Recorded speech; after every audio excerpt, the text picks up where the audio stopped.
I was born after the war in 1946, from both parents being Montenegro nationality. And I was born in Belgrade. It took me only till I was 6 years old that I went to visit the area where my parents come from. And Montenegro is a kind of small place, just mountain and seaside, and is less than 1 million people live. It's a strange thing to come out from that origin because Montenegro people are so different. They're warriors. They always fight through the history in the past. They've never actually been conquered by anybody or anything. They're heroes, they're shepherds. Shepherds are equal philosophers because they're sitting on the top of the mountain thinking about the universe and suffering of the Slavic soul and so on. Some years ago, I really wanted to go on a kind of pilgrimage trip to go and to see where my father come from and where is his house. When I arrived there, most of the houses was completely ruined. And in the middle of that ruin was coming this huge, the oak tree, literally coming out of the rock. And I remember coming there, it was like a late afternoon, and I was sitting under this oak on the rock and just thinking how is possible and to start really to understanding this enormous vitality of my family, of my father, and also vitality of myself, that if the tree can really grow from that rock, that's how we survive till now, and that's what is the all energy there. And so that was one thing. And then I just was looking to the sunset, and in this moment, like in the old Parajanov movies or Tarkovsky movies, from nowhere arrived white horse and black horse, and they just made love in the front of me.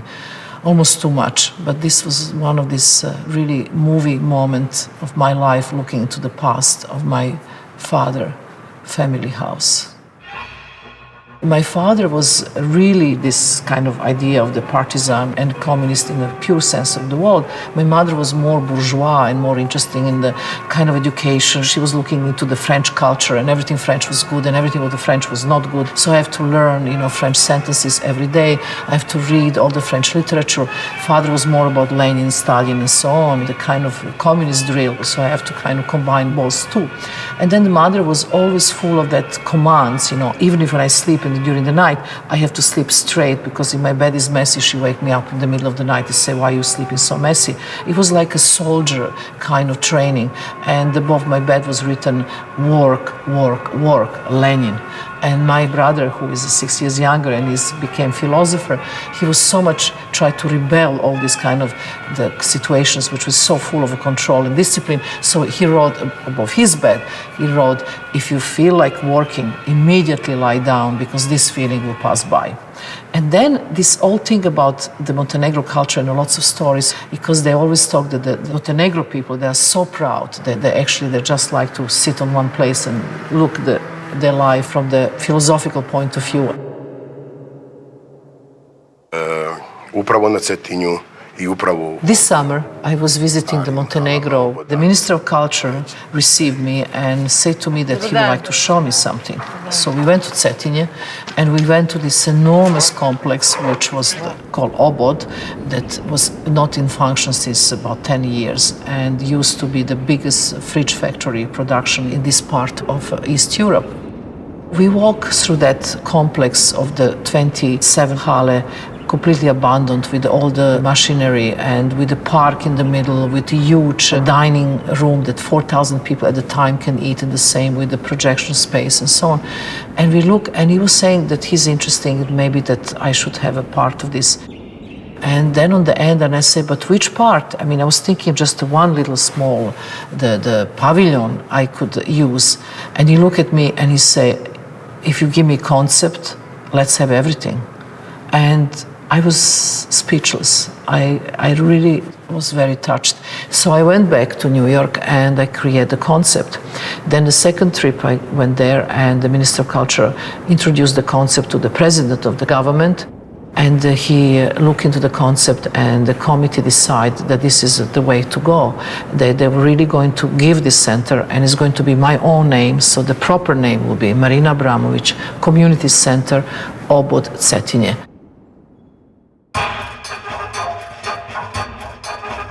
In Yugoslavia, opening of Obod, the fridge factory, it was a very big event. This fridge factory opened in 1953 with the Tito present there with his wife and all entourage. It was like a very big celebration because that fact of the opening of this fridge factory not only was the largest fridge factory in East Europe, but also this was the place where 8,000 people found their jobs. It was also the kind of enthusiasm of the socialism, of the building new country, of the belief of the future, how that all progress will, bring the happiness to not just Montenegro where the fridge factory was, but the entire nation of Yugoslavia, which consists of 6 republics. And then in the 90s arrived the war. Everything started falling apart.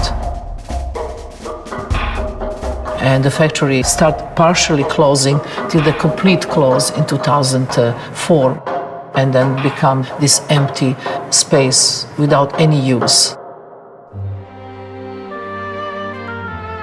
The factory is situated in the middle of Cetinje, which is a really old capital of old Montenegro. So the moment now to develop Obod is the right moment to do, because most of the investment go into the seaside and the tourism, and the Cetinje is only 20 kilometers into the countryside. So now by developing this Obod, we will create another possibility which will put emphasis on the revitalizing the Cetinje itself and getting the new generation of citizens new jobs.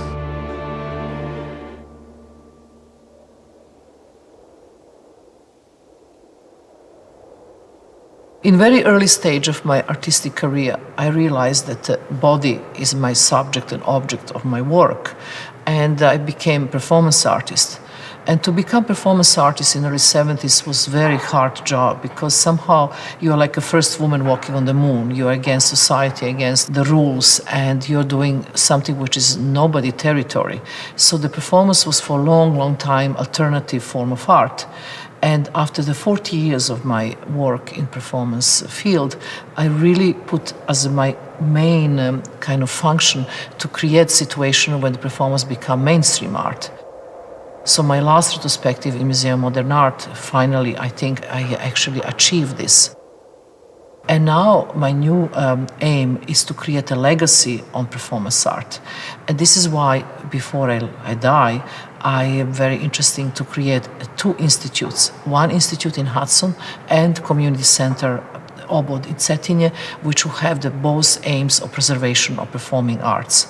But I just don't mean the performance art I am doing, I mean the all performing arts. I mean the film, I mean the video, the theater, the dance, even the opera.